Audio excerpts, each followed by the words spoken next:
ইকোনমিতে বড় ফ্যাক্টর হচ্ছে রেমিটেন্স। 1,55,00,000 মানুষ পৃথিবীর বিভিন্ন জায়গায় চাকরি করে, আর আমার দেশে যে রেমিটেন্স পাঠায় $45 বিলিয়ন, এর উপরে আমার দেশের অর্থনীতির কাঠামো দাঁড়িয়ে আছে। রেমিটেন্স 2 মাস বন্ধ করে দিলে রিজার্ভ তলানিতে নামবে, স্ট্রাগফ্লেশন তৈরি হবে, ইনফ্লেশনের কারণে দ্রব্যমূল্যের দাম আকাশচুম্বী হয়ে যাবে এই বাংলাদেশ। You can't imagine.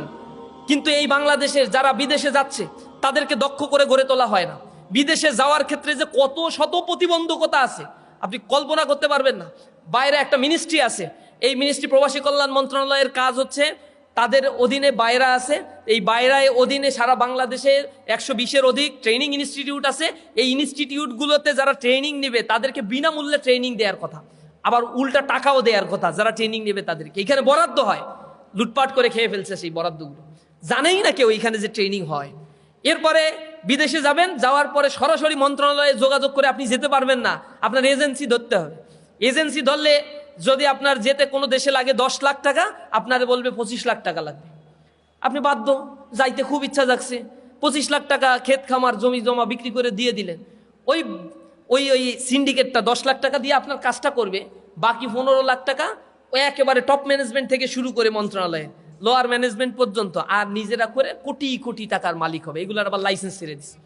কতটা অথর্ব একটা জাতি হইলে তার জনগণকে নিয়ে এভাবে তামাশা করতে পারে।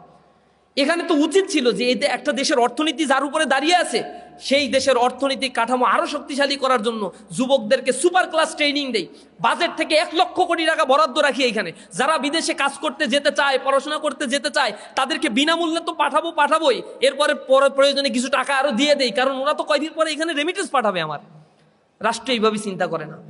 এই দেশকে নিয়ে রাজনীতিবিদদের চিন্তা ভাবনা মোটেও নাই। যদি এটা থাকতো, 2 বছরের ব্যবধানে এই রাষ্ট্রটাকে অর্থনীতির দিক থেকে একটা সুপার একটা রাষ্ট্রে পরিণত করা সম্ভব ছিল। $1 ট্রিলিয়ন অর্থনীতি বানানো একেবারে নস্য একটা ব্যাপার। এই বাংলাদেশ ছোট্ট একটা দেশ, 56,000 বর্গ মাইলের একটা দেশের অর্থনীতি পরিবর্তন করার জন্য 4 বছরের বেশি সময় লাগার কথা।